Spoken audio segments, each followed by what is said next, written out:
I doubt if it really was run over by a car, because I think it would have cracked the shell differently than it's cracked. It almost looks like somebody purposely hit it with some kind of heavy object in the back or something. Oh. Can't imagine any wild creature making that shell crack. Or it could have,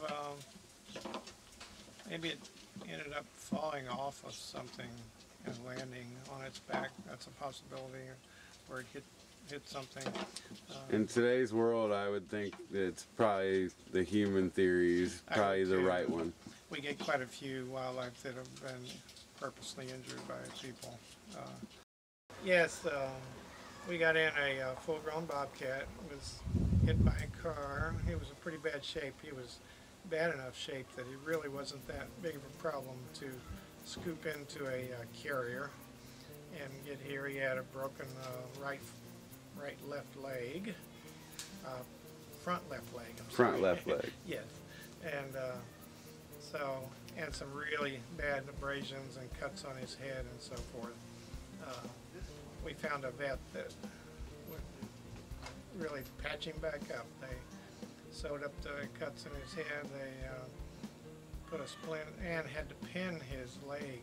And he was with us for 2 months in a carrier. He was quite a handful when it came time to change the bandages. And the time came where the splint came off, and we introduced him to one of the bigger flights back there. And he was really happy to be out. He actually ran across the ceiling a couple of times, up and around. And, wow. Then we're really convinced that he's ready to go, and he got pretty frisky. So, did you get attached to him? Yeah, we did. You know, we brought him back where probably maybe some people would have given up on him, and it was quite rewarding to know that he's back to full speed. And we were not quite sure how we were going to get him back into the carrier, but it went fairly well. You know, the video shows that he was rather receptive to Gail putting that loop around his neck, and then just kind of ushered him on into the carrier and took him back to the general area where he came from. Well, it was a big wooded area, and he was reluctant to leave that carrier. We were set up with our cameras and opened the door and expected him to shoot out like a rocket, and he wasn't so sure. He didn't want to go, did he? So we took the top off, and he kind of looked around like, now what happened to the top? And then we were able to just move it to the point where we scooted it out from under him there, and he sat in the grass. He did sit there for maybe 2 or 3 minutes and looked at us. And when he left so fast that nobody there, and there was probably 5 of us with cameras.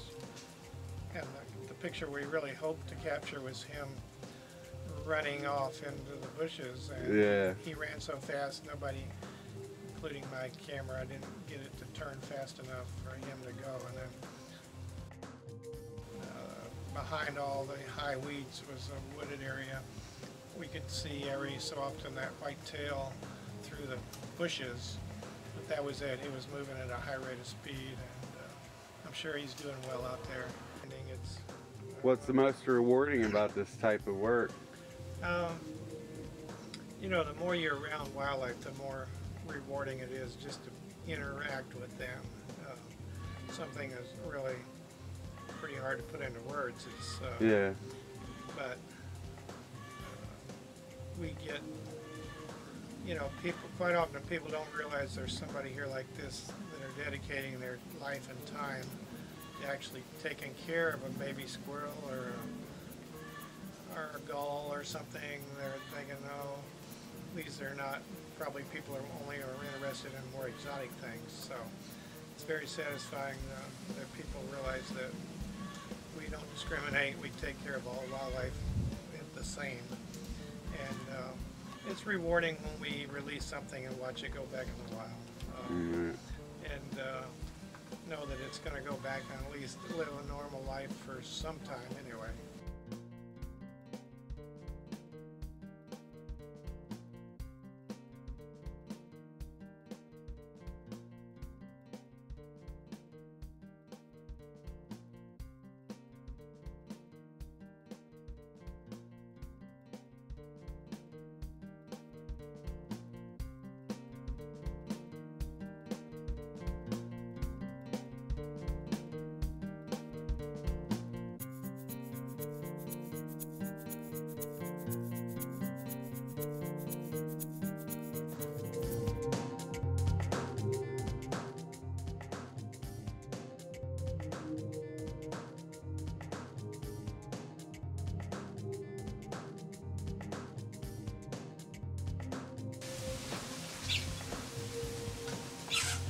Hello.